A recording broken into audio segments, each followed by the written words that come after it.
Hey everybody, my name is Jeff. This is Expert Advice. I talk to myself because sometimes I need expert advice. Today, I'm talking to you about something I am an actual expert in: food. Now, you don't attain a stature like mine without taking in quite a bit of food and becoming quite the connoisseur.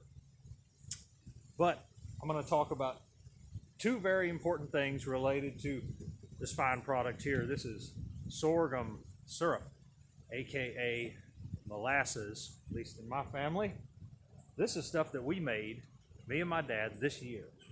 This is stuff that my grandfather made the last year he ever made it, 2011. We'll get around to that in a second. The first thing I want to cover is what, in my opinion, is the very best way to consume your sorghum molasses, which is on bread. I don't have any biscuits today, sad to say. Couldn't be bothered to go through all the steps of making biscuits. I got a slice of bread, but still, it's still going to make a fantastic conveyance for molasses. So, what I got on the plate here is a pat of warm but not melty butter. If I'm perfectly honest, margarine works better for this because of the consistency, but I don't have any margarine. We only use butter in this house, so the wind is going to kick up, overpower what I'm saying. I'll have to raise my voice and it'll sound kind of funny to you on the camera, but here we are. We don't use margarine in my house. I only have butter. This is a slightly cooler than room temperature because I'm outdoors and it's about 50, but butter. Now, you're going to need molasses in a jar. Bottles and stuff with really small openings, they don't work for this. Now, I'm going to zoom the camera in here. Oh yeah. You're going to need your fork turned over away from you. Tines pointing away from you like this. You're going to need to get the leaves off of your plate. Pour out your syrup and then cut it off like that. See, when you do that, you only get just a tiny little bit of overrun on the edge there. Quick finger wipe. See, that's all I got right there. Just a quick finger wipe, just a tiny little bit. Then, you want to cut, my butter's not cool enough, or not warm enough, excuse me. You want to use your fork, work your butter in through the tines of the fork, work it in to the syrup.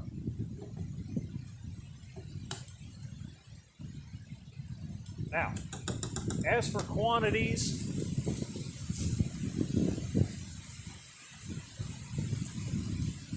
that's really up to you. It's up to taste. How buttery do you want it to be? And how buttery do you want it to be, and how much total do you want to end up with? When it comes to picking, I can say it's better to come up a little short on butter and have to add some butter than to waste syrup. Pick the amount of syrup that you think you're going to need on your bread and just keep adding butter to it until it's the color that you like. I like the butter to lighten it up some, but I still like big chunks of butter in it. Because how do you improve a product that's pure sugar already? Add butter. Scoop it up, drip over.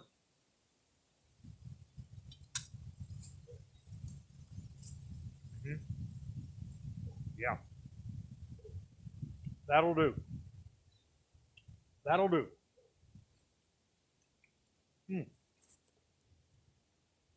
Always better to have to add a little bit of butter than to waste syrup. This stuff is precious.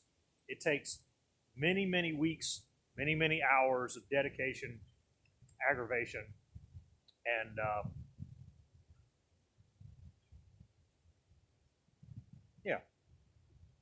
it takes a long time on my part and a lot of effort on my part to make this, so I don't want to waste it. Now, we come to the second thing I wanted to cover, which is aging.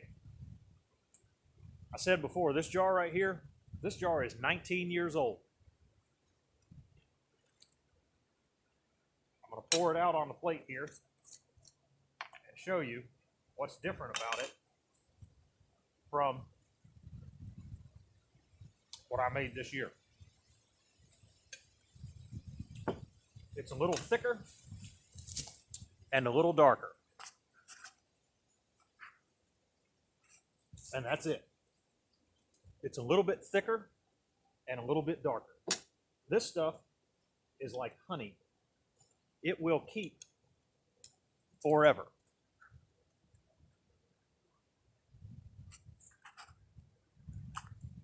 Kept in a sealed jar, it will keep forever. Eventually, if the seal on the lid breaks down, the sugars on top will crystallize. But you can break them up, stir them back in, and eat it. It is good forever, just like honey. Don't worry, if you buy a jar this year, it'll be just fine next year, and the year after, and the year after. But you still need to come back and buy another jar next year, and the next year, and the year after. But that's the best way to enjoy your syrup, mixed with butter and over bread, my opinion. And that's how long it'll last. The answer is, as long as you can keep track of this jar, it'll be with you. Thank you very much. Have a good day.